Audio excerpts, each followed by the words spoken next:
Farm Bureau, I guess, agreed that hemp was legal on the Navajo Nation. And apparently it's not. So, according to who? Why?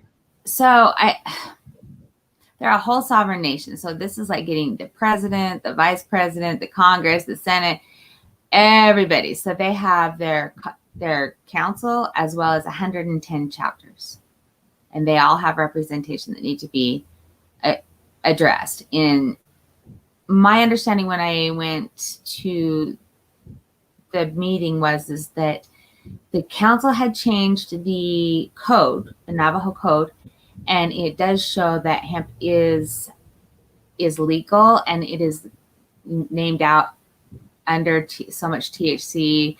They changed the criminal code to identify the medicine plant as higher than, you know what I mean? They went in and did all the modifications to the code, but what didn't happen is, so they didn't have a regulation of how they were going to regulate it. And the USDA came out with the 2018 Farm Bill, and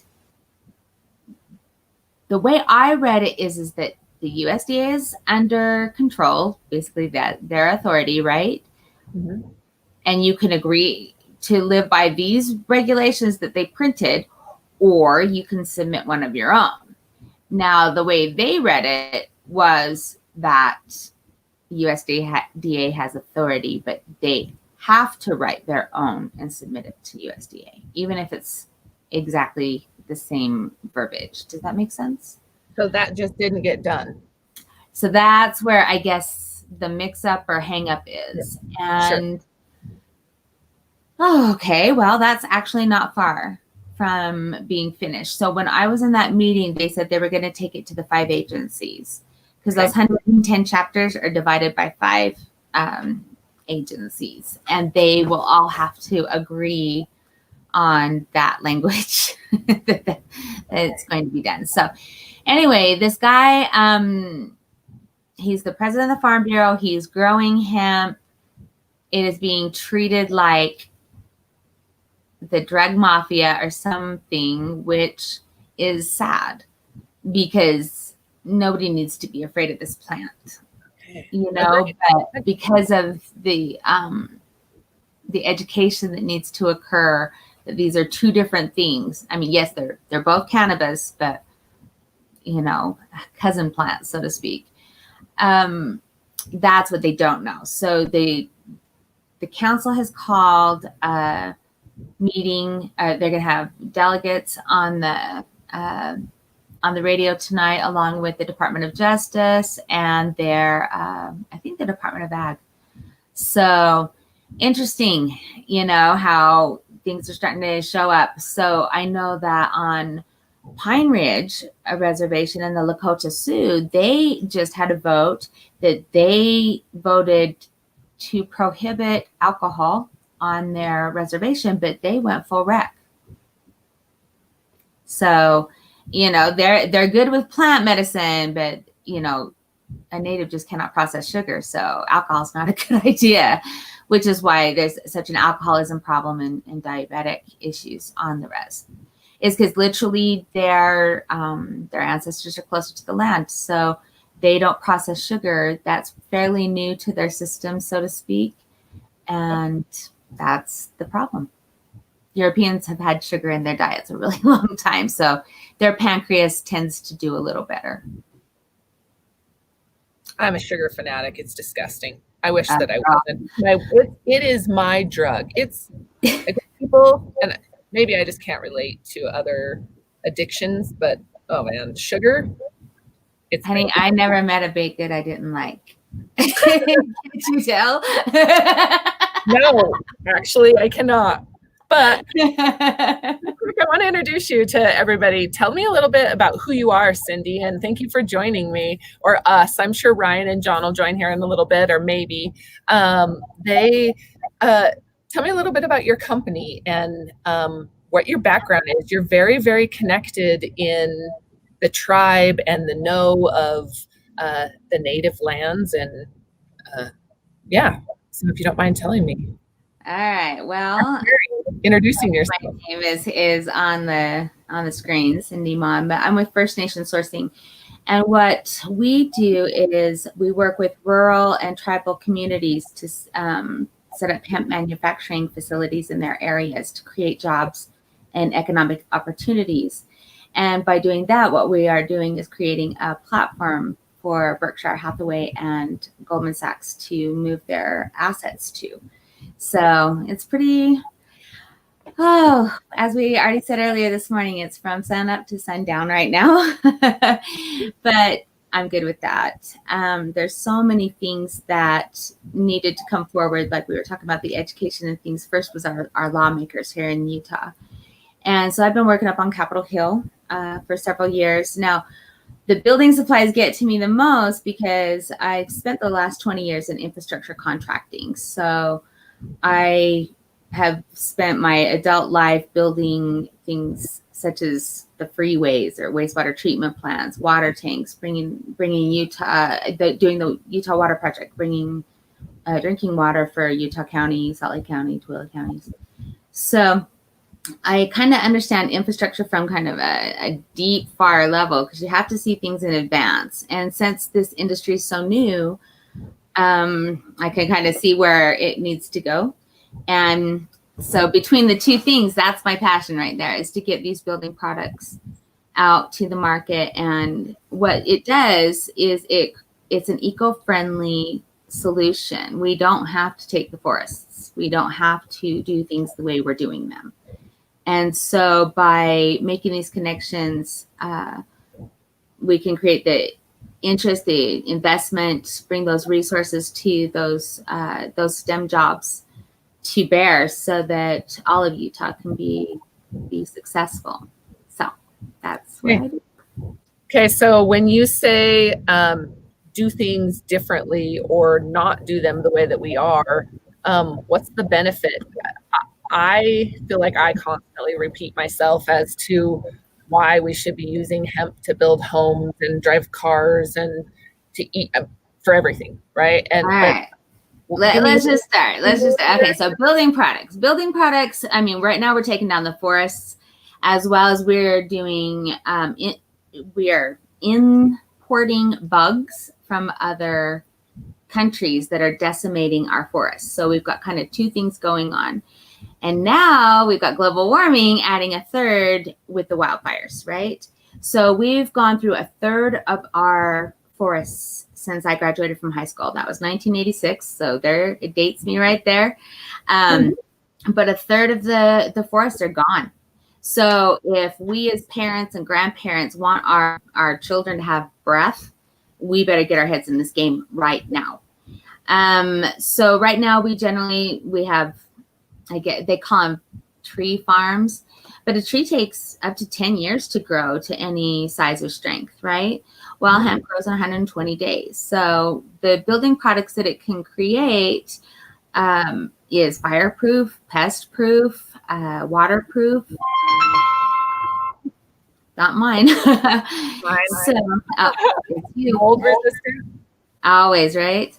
So by reimagining how that lumber looks, then we can absolutely create whatever we want for our children without taking the forest and leaving that biodiversity in place. Because the long and short of the whole story is that the bugs and the animals and the biodiversity has to be that way, and they have to do what they do in order to create the environment that humans can live in. If we kill off all the bugs, if we take down all the forests and pollute all the air, literally we will be committing suicide, actually, and doing this. So it's hard for me. I'm going to play devil's advocate because I'm on your team, but here's some of the objections I hear. Like, yeah. So what? Like, that doesn't affect me, right? Like, who cares if all the trees come down? Okay. If I'm buying products that's made out of hemp, right? What am I looking at as far as cost and ability as a business then to even manufacture something out of hemp and sustainability? And so when we talk jobs for rural communities, what's the value of being able to create economic growth in rural communities if they're buying or using hemp? even for building supplies, let alone plastics and biofuels. Right. So these facilities, depending on what your product is, can employ up to 500 people. From you've got your farmers, you've got truckers, you've got people that are doing your engineering, doing all of the machine, the robotics or mechanized portions of the things. You've got to market all of those things. This is something I hope that you'll see a whole green aisle in Home Depot, right? Because it does matter to you. Every time we have a hurricane, every time we have a wildfire, every time something happens, the price of lumber goes up, Yes. up, but they never come back down. And as that starts going higher and higher, and a lot of people are already priced out of the market. They can't even attain the American dream right now because it costs so much, right? Mm-hmm. So by utilizing a hemp-based engineered lumber, then we can at least control our costs. We can create indefinitely, because this grows to size. We're talking about a plant. If we're talking about actual industrial hemp, this is more like bamboo, right? You're looking at a 15-foot tall plant, very tall.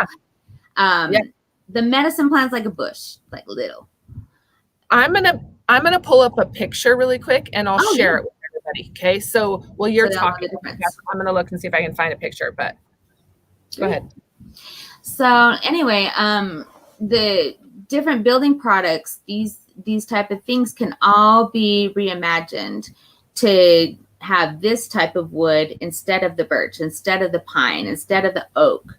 Leave those trees in place, that biodiversity in place, and let's create. Why do we care?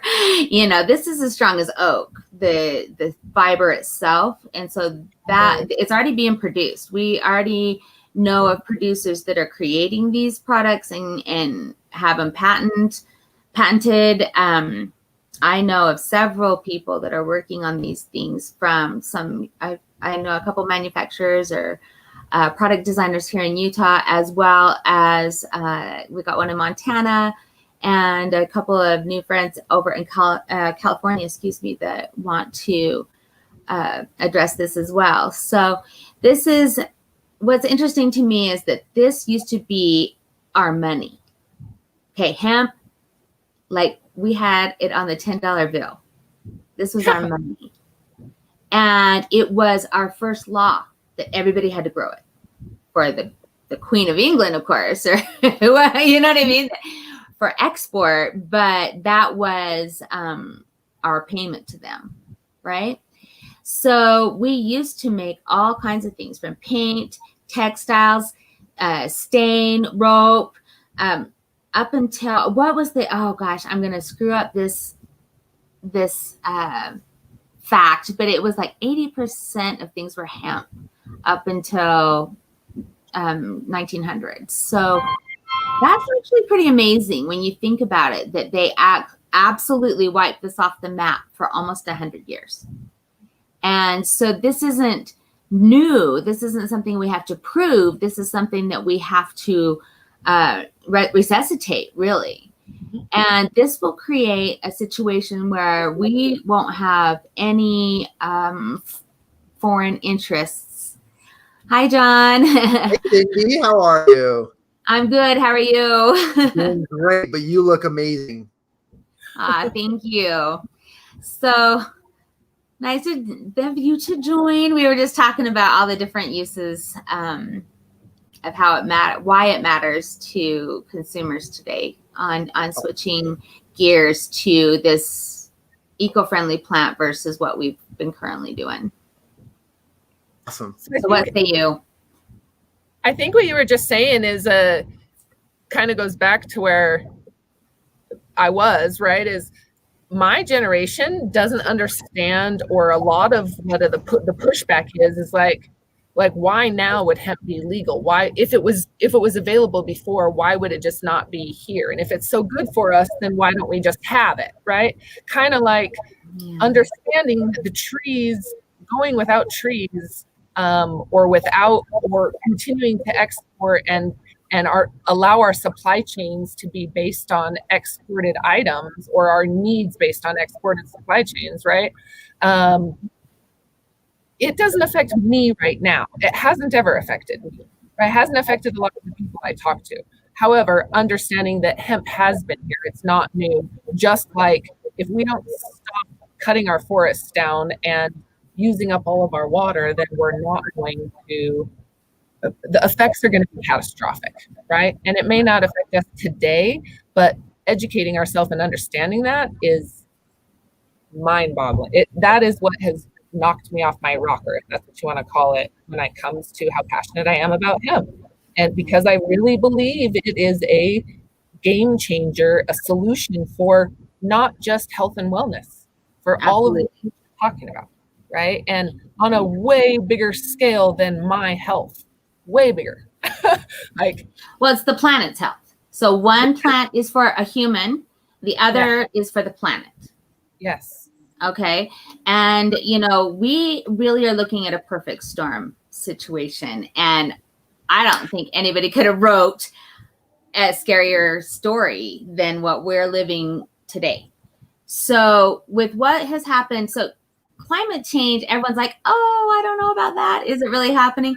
Well, I think it's a bunch of things. I think the climate is changing because the poles are moving. We know that for a fact. And as those poles move, they're moving towards warmer and colder waters. Everything's going to get very weird. And this is a natural cycle we knew was coming. It's just we weren't prepared. Nobody's prepared for it. So we've got that situation. And then we've got our own bad situations, as in we've got Fukushima radiation coming across the ocean. And we just had a catastrophic failure in Russia of their strategic reserves, their oil reserves. So 1 million gallons of fossil just went into the ocean as well. That's fantastic, right?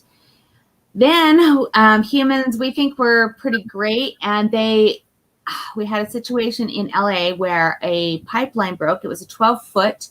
I don't know if you can imagine what a 12-foot pipe looks like, but it's like driving a semi through, right? A 12-foot pipe broke before the first valve, and it was natural gas. It was methane. Methane's 83 times more destructive than carbon. So for 6 months, they didn't know how to turn it off. They literally didn't know what the hell to do. And people are getting sick all over the LA basin. Of course, it's scrubbed from the news because that's pretty bad behavior, right? So just at the time they start reaching back to pat themselves on the back, we got it turned off. After 6 months, their other line blew in Alaska. So that started spewing that methane right into the Arctic Circle. Yeah. So you add that on top of the wildfires, on top of all this stuff. Like I said, it is the perfect storm. It is the 2020 version of wow. So we have our bad behaviors that's in there and all of our human ways, but there's a lot of natural things that are happening, and we need to get our arms around this and understand this will affect our children.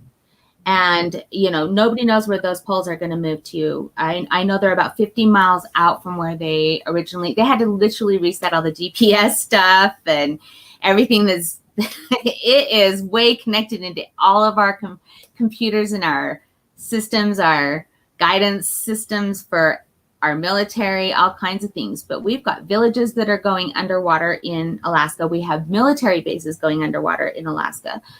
We've got some situations, and everyone's like, what do we do? And I thought, if there's one thing that I can accomplish in this lifetime, because I'm out, I'm a grandma now. I only have a couple decades left, right? So I figure if I can do one thing, what can I do? And to me, it was this plant, because it's the only plant on earth that can house you. It can heal you. It can heat you. It has so many levels in so many industries and markets that it is the one thing that might give us a fighting chance. and it will clean the air 4 times as fast as a tree. So maybe we can reverse the damage, and start sequestering all of those things back into a plant, into the earth where it's supposed to be, before I'm out. So, John, you talk for a minute. Well, first of all, my point number 1 is both of you are old enough to be my sisters, so I don't want to hear anything about age. And second is, what you touched, Cindy, is the out of sight, out of mind factor, right? Let's just pretend that this is not, I'm making this statistic up, but let's pretend for a minute that 99% of the population are in control of the outcomes that you just described, right? And the way that you change that, the way that you fix that, are obviously, as you're describing, with how we cultivate, how we create, and how we fix the plant cropping and so forth. But then as a population, it's the habits, right? And Mandy briefed on it, you briefed on it. And not only is it habits, but it's the education. But we are so used to one form of education that doesn't turn into action, that we have to rely on a new form of education, which is not new in any sense. It's more of a call to action than it is just to give people awareness, right? In the PR world, awareness used to be the most important thing. Oh, you need to be aware. You need to be aware. Well, social media has changed the awareness game.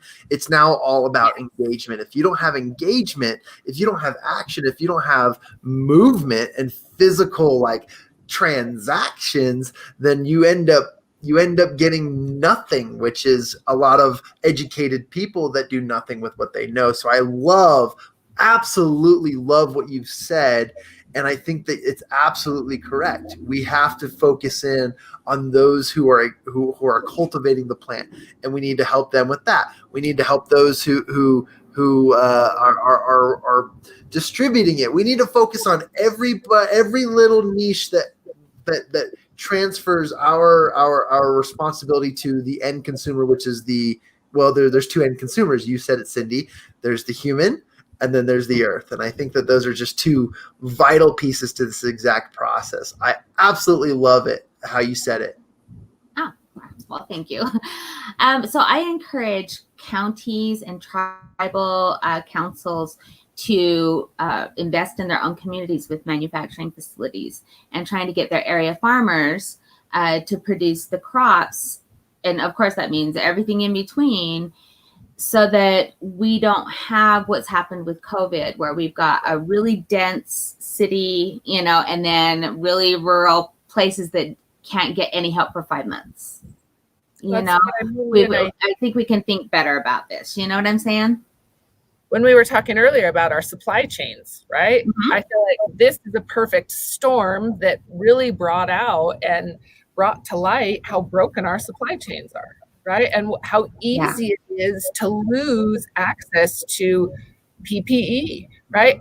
To masks, and the ability that we have to be able to, and this is just a small piece, but I'm going to touch on it because we were on a call, Cindy, about the need of PPE, just the gowns and the masks alone, and the way that hemp can solve a lot of that problem. When we talked about trees, now let's look at cotton, right? Or alfalfa, and the water that's used. But cotton and pesticides, what, 30% or 25 to 30% of the world pesticides are consumed in cotton fields? Yep. When hemp's naturally white. It's what? Naturally white. Yeah. So, and antimicrobial. And so then they really are safe to use and wash and clean and keep safe. And so we need to get our head in that game. I'm glad you brought up PPE, because when I was explaining about the Arctic and what's going on there, as that melts, all of those dead things in there are starting to dissolve again in the heat, and it releases more methane, right? Well, it's also releasing pathogens, viruses, and bacteria we've never, ever dealt with. So if we think COVID's fun, wait till the Arctic gets done giving off her gifts because we're going to be dealing with PPE for a minute. Right. And everybody just needs to get their minds around this because we are in a situation. Mm-hmm. And so having that self-sufficiency, because you saw the supply chain breakdown. I have a friend, he creates masks, the N95 masks. He has been looking for money and investment for years, right? Telling everybody, this day is coming. It's coming. Here it comes. And then boom, it's here. And guess where his supply chain was? China. Right. Yeah. So what happened? The Chinese government took over his factory and said, this is for us. And I think he'll get his first shipment this month. Oh my gosh. And it's been months. Right. Well, so being self-sufficient, having our manufacturing facilities back in the United States, we have, I know everyone's like, oh, we're a global economy and blah, blah, blah. And that is great. I am really glad that we participate. However, I'm also one of those moms that says, hello, we need to make sure that we can take care of ourselves. And if we can take care of our neighbors, that'll be wonderful. But right now we're going to take care of our own home. And right now our own home doesn't produce anything. We are consumers. And so this is where we start, the rubber starts to meet the road. You know what I'm saying? Yeah. Is because PPE is, I think, people's first look. Toilet paper, right? Let's talk about toilet paper. Let's talk about hemp toilet paper. You know, let's do it. I mean, because really, we identified some serious breaks, and I was actually a little worried. My mom grew up in the war, so the way she was always paranoid that the Russians were going to find out what was happening. Now we just broadcast it. This is what I'm doing, Russians. I'm industrializing hemp. But my mom would be having a fit right now. Anyway, but it's true. I didn't even think of that.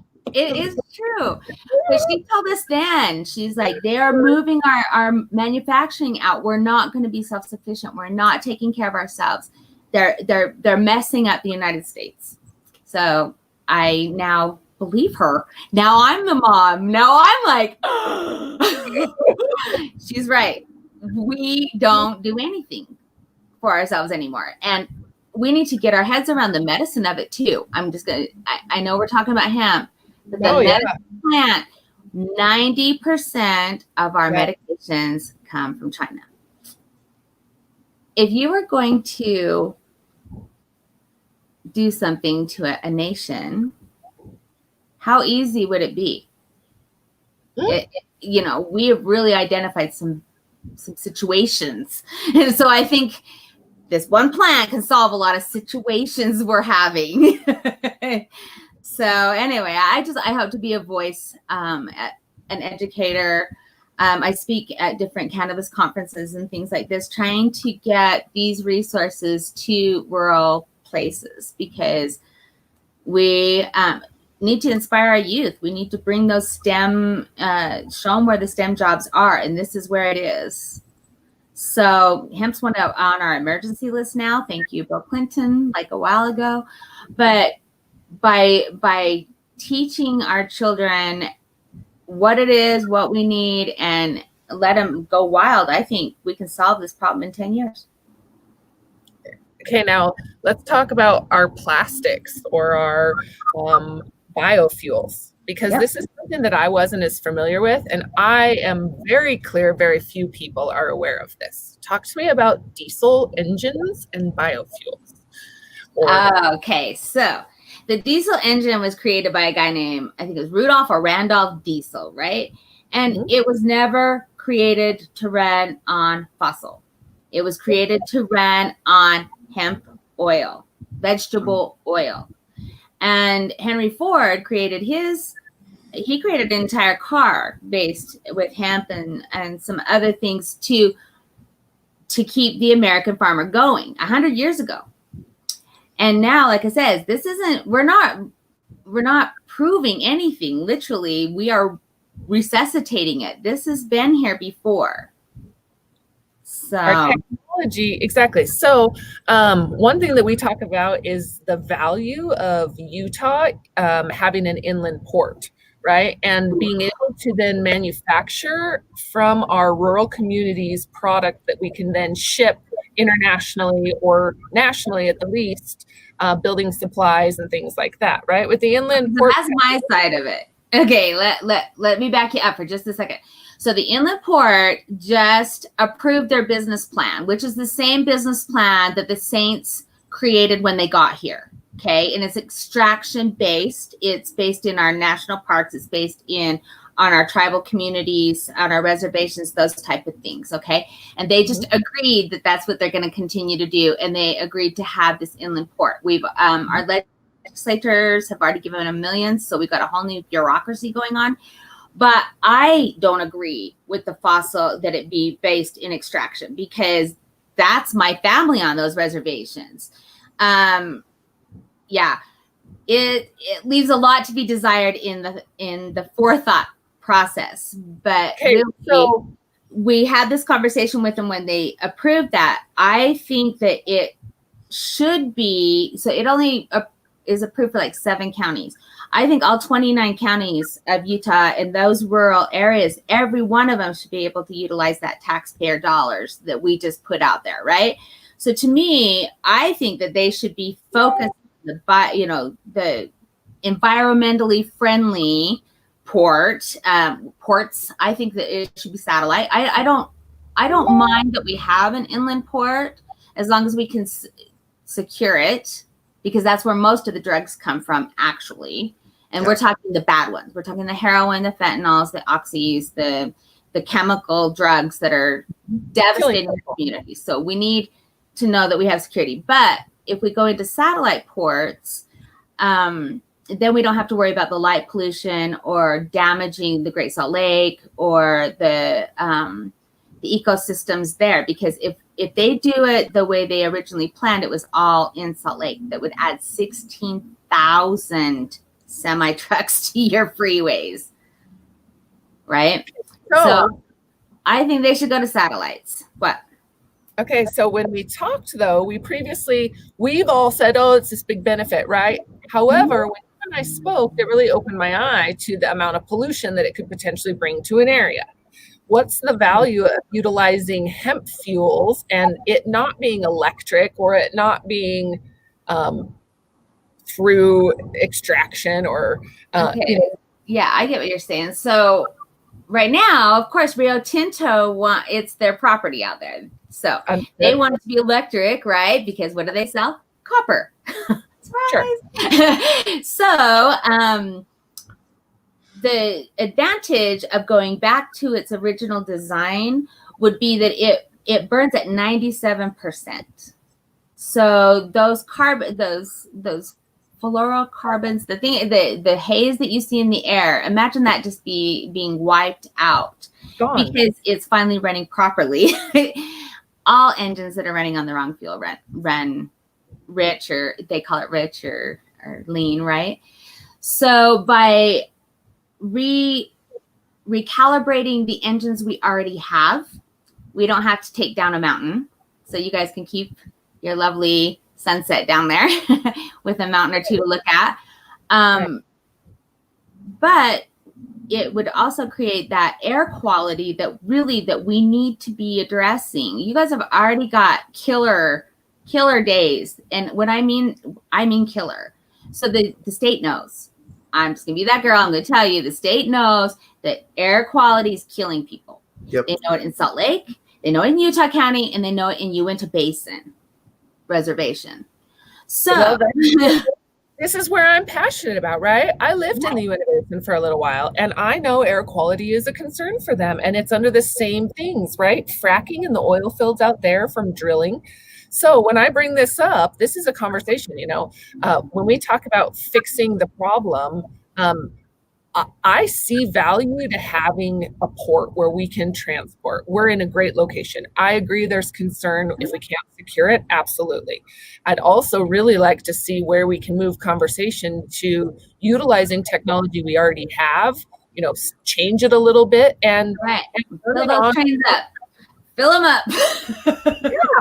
We have all the big refineries. We have the capabilities to create a much more sustainable opportunity and fix our air problem, right? Potentially. Well, exactly. I mean, to me, that is the smartest thing Utah citizens can vote for, because then all of them can participate. It's not just some of them, it's all of them. And it's from, in whatever industry or market they currently work in. So if they work in fossil fuel, they can work in biofuels. If they work in paper, they can work in biopaper. If they work in, you know what I mean? This isn't hard. It's just that humans don't recycle. Humans don't try very hard. They want their lives very convenient. So we need to create all those products to make their lives convenient, and we can fill trains. I'm sure of it. I am sure of it. So where do we get it full of good things, right? Yeah. Where do we need now, in your opinion? What do we need to fix that or create that change, whether it be on housing and creating sustainable living environments, or for different, that's okay, for different rural communities or tribes, or if it's, creating the manufacturing facility or changing some of these large manufacturing or refineries to biofuels? What do we need now, or what do you see, and what are you focused on where we may be able to help or collaborate to really fix the plane while it's flying? Well, my focus has been, so if we're going to change big industries, I thought the best place that I could go to was my mentor. So I'm one of Goldman Sachs 10,000 Small Businesses. It's their business incubator. Excuse me. God, I've got something in my throat. Anyway, by taking it to Berkshire Hathaway, I figured we could start at the top down. And now I've got to step away. John, talk, because I am going to go have an asthma attack here. Oh shit, John! Now you're on the. I love how she points to me. Well, okay. Well, let's start here, because where she was about to go, I can't wait to hear the rest of it. But what we talk a lot about on this show, Mandy, is and oftentimes as somebody who isn't in the hemp space, right?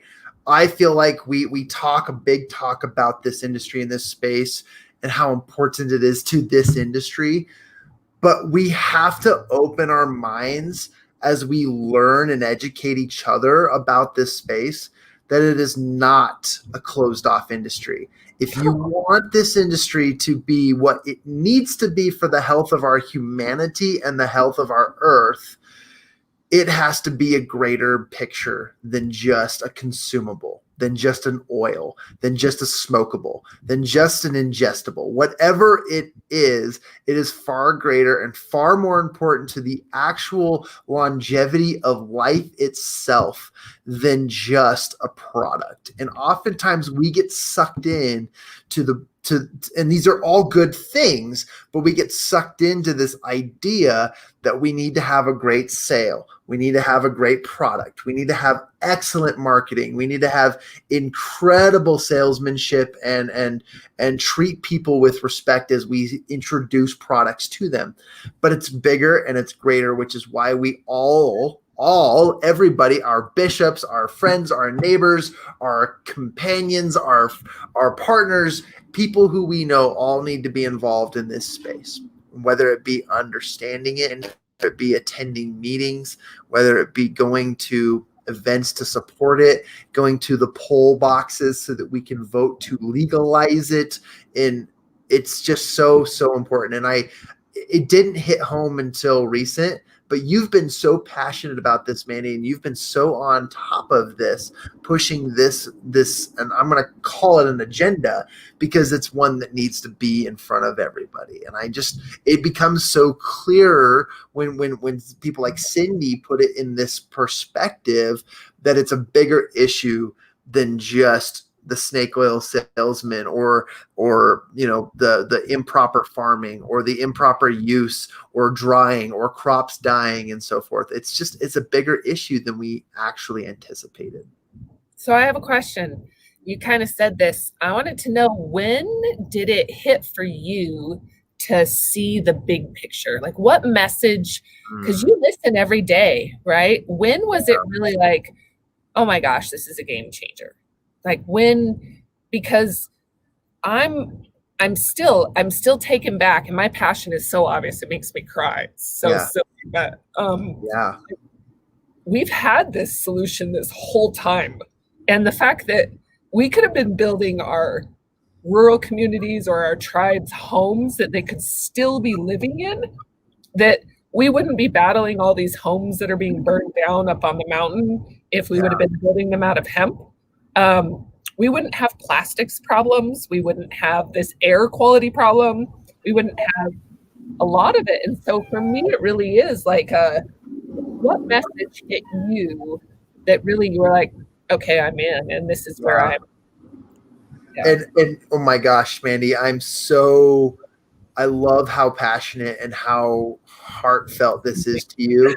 And Cindy, while you were out, things got real. Not just kidding. Right, like wow, what I come back to. She asked me when it clicked for me, because I'm not in this industry, right? I'm a people person. I'm a consultant. I help events, but what hit home for me, everything that you've been saying, Cindy, and what Mandy's so passionate about.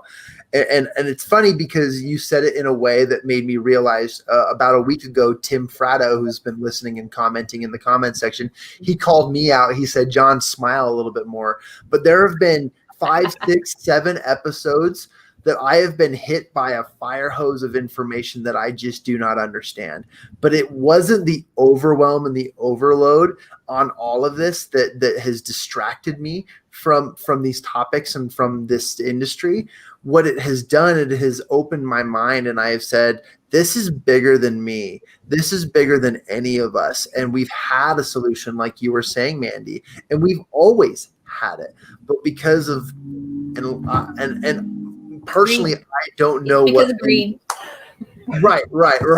But yes, the influencers behind those who back the projects, those are some of the most important decision makers in our nation and in our country. And because of the political system that we currently have, and I'll go back because I married a Colorado mountain hippie. Okay.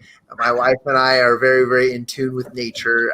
She more than I, but one of the things is we had let's go, and I don't want to get political, but I want to focus on this Bears Ears thing. Okay. The Bears Ears thing was a really, really big deal because the majority vote was for it, but then our representative went back and said, I decided based on the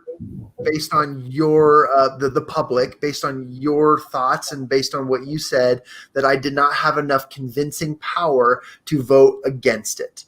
And they went the other direction. And to me, it was like, right then and there, the way our political system is built, the way anything needs to happen is we need to buddy up. And I'm not saying mosey on in there and do shady things, but we need to buddy up and become incredibly influential with the powers of influence and focus on that. And for me, to answer your question briefly, Mandy, I got on this tangent and I started going down there, and I'm going to turn back around and get back on the road and say what did it for me was conversations like this with Cindy, was conversations with several of the other business owners.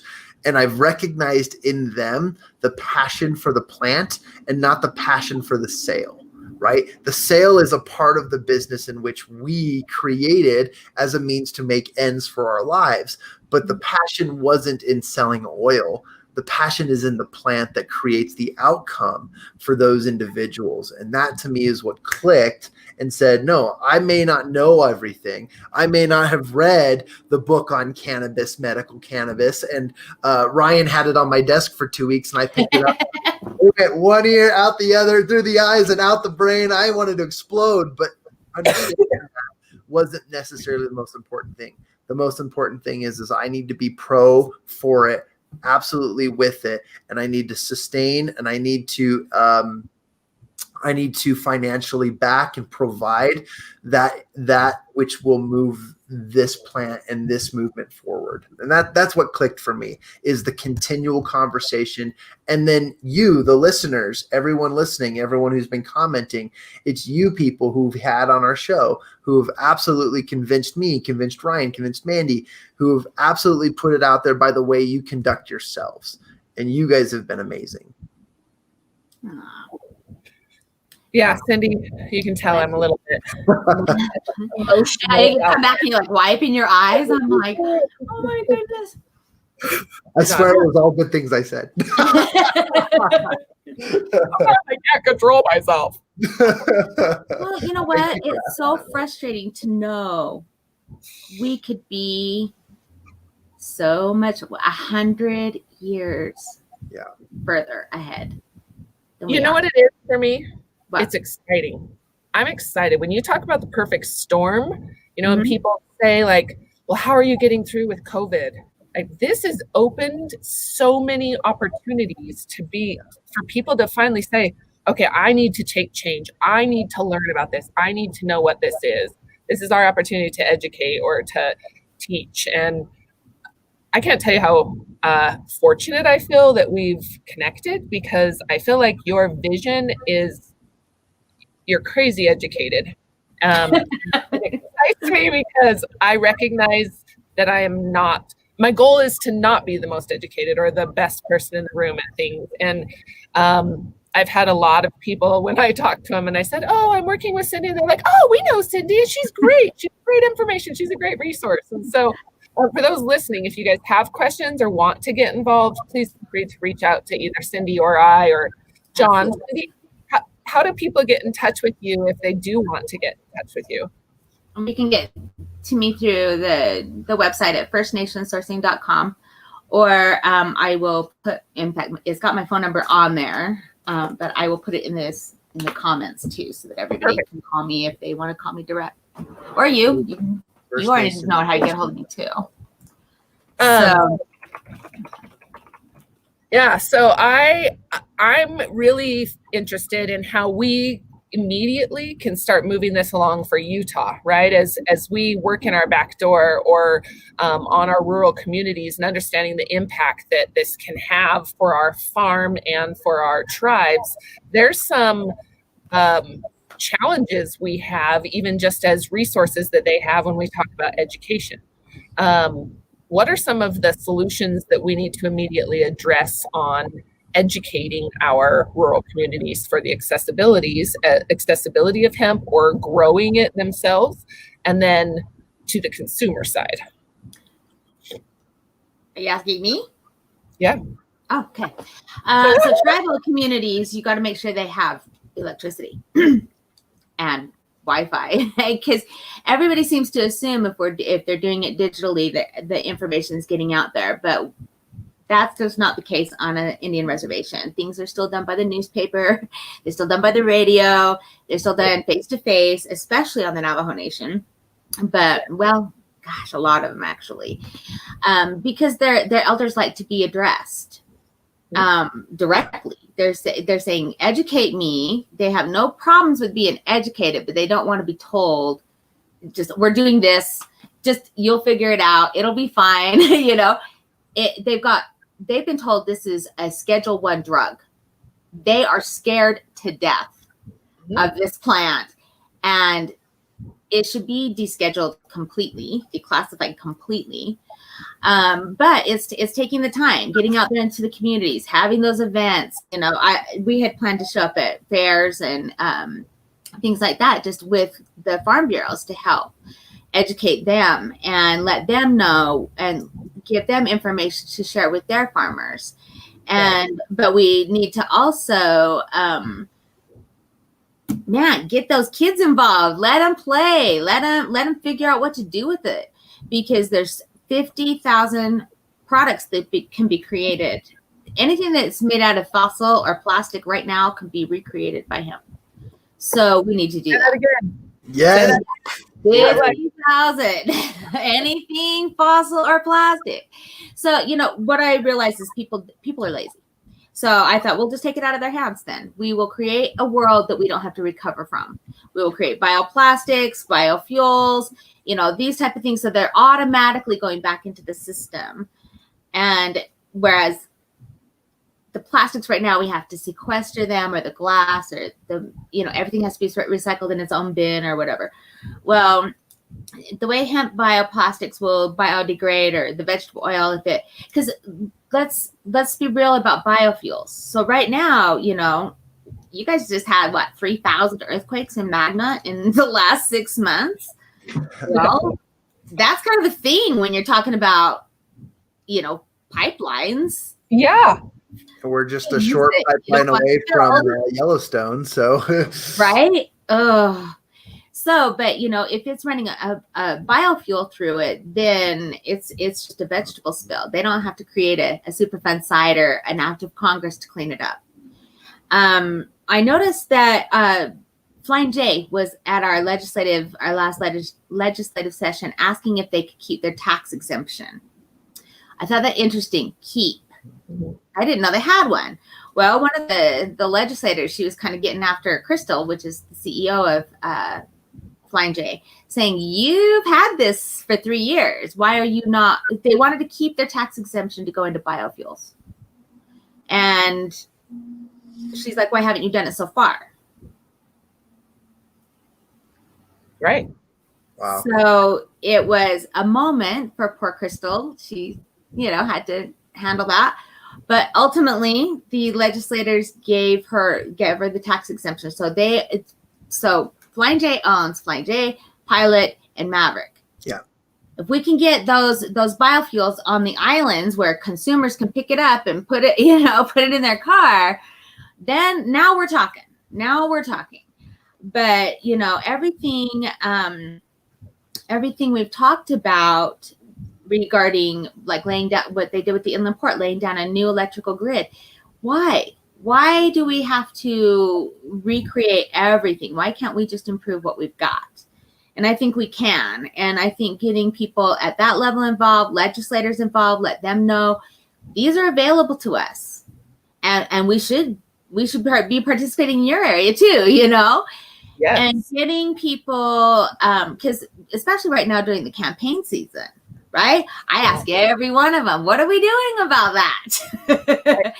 And okay, this is gonna take a little side note, but cannabis is also one of the reasons why they're protesting, is because people of color have a problem with police over cannabis more often. Yeah. But if they were frisking white people, it would be they would be getting busted just as often. Let's put it that way on the medicine. Now, as for a native, we've always lived off the land. This is not news to us. And it really does need to come down federally. But if we can start addressing things in a meaningful way and addressing them with science and facts instead of knee-jerk, reactions, I think we'll get a lot further. And I have to tell you that I was working on the medicine because my daughter needed the medicine, my kid. And so I'm a mom, right? I'm going to go to bat for you. But what I found was they were really, really open to this idea. They really did want to learn. I know what happened with Prop 2. Not impressed. But I do know that we enjoyed quite a comfortable lead in its passage. Although they only officially said it was 49-51. But so by having those conversations, have the conversation with your doctors, have the conversation with your banker, have the conversations with your grandpa who's a farmer. Grandpa, what are you doing? Because right now they're not making no money off of any other crop. And with the tariff situation, some people are losing their farms because of the tariffs and all of the nightmare that's going on over there in that political arena. So we've just got a political shit show going on. And we all need to join in. I'll say it loud. I don't want to, but I know that we need to make change, right? And I know that the conversation has to be had. And I think that if you're passionate, the thing that I like about industry or the plant is it doesn't matter what you're passionate about, hemp is involved in that passion in some way, right? If you're in health insurance, it's involved. If you're in industrial construction, it's involved. If it's health and wellness, if it's education, no matter what it is. Energy. Oh my gosh. Everything, right? Have you seen the new batteries? No, but stand up against lithium. Yes. Outdoes graphene, and there's no U.S. source for graphene. So, rockin'. I actually did know about that because graphene has been something I've brought up to a number of people, especially with our big tech space. I mean, this is where in our tech industry, somebody said, well, what would our tech space in Utah have to do with hemp? And I was like, what wouldn't it have to do with hemp? Oh my gosh. Everything. And so, I would love to continue the conversation, Cindy, continue to build this as we make introductions. I'm even more passionate about working with you and helping move the, your company along, right alongside the association, and anything that we can do to support you. And like I said, it's creating value and economic growth for Utah and sustainable resources. Put us on the map. Well, thanks for inviting me. This has been cool. I feel like I talk all the time. I mean, your last one, I'm like typing in the chats. I just feel like I love it. I talk too much. I feel like John should talk. What I love about those who are continuously talking about it, because it's so second nature to us, we forget that everyone else doesn't know. And so we just have That's so true. We have to take it, and I'm going to show this to everybody. This was a gift given to me. Since I'm a public speaker, I needed one of these on my desk, but I've got a microphone, okay? This is a mini microphone, right? But it's life-size when I hold it up close. This microphone is for everyone out there who has a voice in this industry, that no matter how many times you've said it, keep saying it the way you've said it, and learn and be open to new ways to say it, but to keep saying it so that you can do that, right? So that you can optimize and let people know, because that's the fastest way to spread this, is to spread it by continuing to have that fluid conversation. So thank you, Cindy. Thank you, Mandy. You keep talking because you need to. Okay, so with that being said, I want to say what we're doing is working and it's picking up traction. I get a lot of calls on a regular basis and a lot of outreach on a regular basis or even the other day when I took Ryan and I went and met with somebody and we walked through and somebody said, oh, hey, we see you on social media, or we've watched your show. So I want to say thank you to everybody that is tuning in and everybody that is listening, because our goal is to get the information out and create a platform where we can put resources. And I think that this is a great opportunity to do that. But again, we'd still love to meet new people from all around the world and all over the nation to know what's happening and how we can really connect the dots and get the platform or get the information out there. So thank you very much. But yeah, it is working. I've had lots of calls also from other companies and people that want to get involved. I think some of the topics we haven't talked about a lot is insurance and benefits and the difference in cannabis, or the lack of support cannabis and hemp have compared to other agricultural resources. And a Berkshire Hathaway product. Okay, so let's talk whole about platform is insurance, captured insurance. So great. That's right. See, so there's lots and lots that I just think that anybody can be involved. So. Oh, absolutely. And, once people understand what it's all about, it really does click that we can do anything we want. We just have to decide. Yeah. So. Well, and think about on the business side, the part that excites me, the opportunity to get involved in a business that is cutting edge. And, it's like when internet first started, any of these tech guys that started the web, is the same. Technology is changing so fast. It's huge opportunities, bigger. Well, it's really interesting to watch these inventors go crazy. I have a friend, his name is Matt. He's one of the people that have been working on the products, right? The consumer products.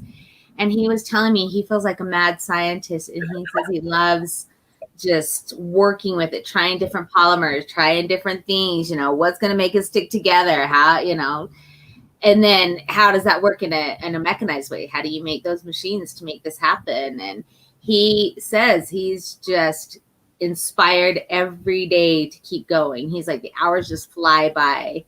And we need people like that with passion that really can help. How do I even say this? If we want to save our type of lifestyle on earth that we have right now, hemp's one of the only ways we're going to be able to do it. We can't have our little matching birthday parties and all of our little matchy, you know what I mean? I understand. I was that girl too. Okay, I'm going to admit this right now. But once I understood that it has to be done through a biodegradable source, we have to reinvent this. I was like, okay, I see where this needs to go.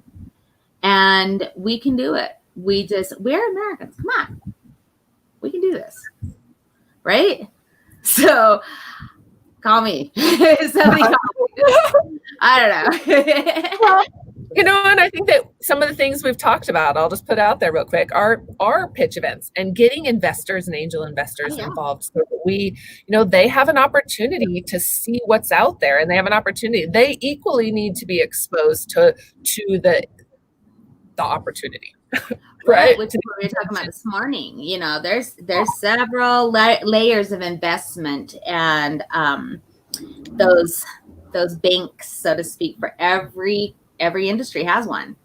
Yeah. And so by letting them know what's available to them, I mean, we've already got car parts that are made out of this. Jay Leno has a cannabis car. Well, it's a hemp car, but you know what I mean? An actual car he drives around made out of it. The new Eloise, I think it is. Eloise is beautiful. Yeah. These things are not new. Like I said, it's just we need to get our big corporations, the people that are buying for those corporations, sourcing those materials, to look at it differently. And by doing so, getting some of these big dogs like Ford, I would love if they would give me, no kidding, I'm not kidding, a hemp Mustang. Hey. Convertible. Yep. I'm putting it out there that I am building a home I want a home out of hemp. So do you want it printed? Do you want it printed like a 3D in a hempcrete, or are you talking about utilizing the boards that are replacing current materials? What do you want? I'd be open to both. Okay. I've got a demo scheduled here in the next week for the printing. I'd love to invite you if you'd like to come and see stuff. But I would love. I open that up, right? If we've got construction companies or people that are looking for alternative sources or sustainable resources. But yeah, I'd love to invite you. And then as far as the final, I don't know. When we talk about the American dream and what that looks like, it's been in a pretty far distance for me for a little while until recently, when I just look at the opportunity for cost effectiveness, as well as it being not only cost effective, but quality is right superior. You guys are going for the quality, not the quantity anymore, right? Yeah. I just had an idea and it just hit my head as I have to share it. Because you were talking, I couldn't, it wouldn't leave my brain. So you said you want a hemp Mustang. And I live in Heber Valley. So in Heber, everyone likes their tractors and their trucks, right? And the biggest thing is, the biggest question to everyone is, hey, does that thing got a Hemi, right? Does that thing have a Hemi, right? That's what everyone asks. We need to create the norm where the question is, hey, does that thing got hemp? Does that thing got hemp? That's a good one. We need to make the hemp question the norm. So that's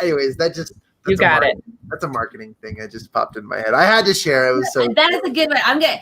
John, I might steal that, and I'll say John said that we should use this because I was talking to Kenworth last week, one of their designers, and we were talking about the possibility of using hemp to start to recalibrate what they're doing. Because go to the manufacturers. Let's talk to them and see how it applies. And gosh, when I go to the nations, I generally have to break it down from how does this apply to you? And there are so many opportunities. I would love to see that got hemp, or you know what I mean, got whatever. That would be an awesome little slogan. Mandy and I were on a cruise in February, and wow, that was so fun. We were on a cruise in February, and we wore these shirts that said "Got CBD" or "Got CBD payments for credit card processing for CBD companies." We were continuously at the bars having conversations left and right, and so got hemp in your car. Right. Your car got a hemp. Got a hemp. I'd be driving it around, my hair in the wind. Oh, and a Harley Davidson. And I want Harley Davidson and Indian each put out one too. Okay. Yeah, I love it. So there you go. There's our big players right there. Let's speak this out, because this is where this happens, right? This is where we're going when it talks about industry players. And we talk about these big companies coming on board and opportunity. This isn't just came on board. Yeah, there you go. This isn't a Utah. This isn't a small county. We build our globe and our community by helping our rural communities and providing job opportunities. Feed these. There you go. Right there. So point being, please, we're way past our time today. I'm just messing around now. I love it. Well, anyways, I appreciate you very, very much for having me, guys. I'm going to talk Have more. a great day. Okay, bye. Bye.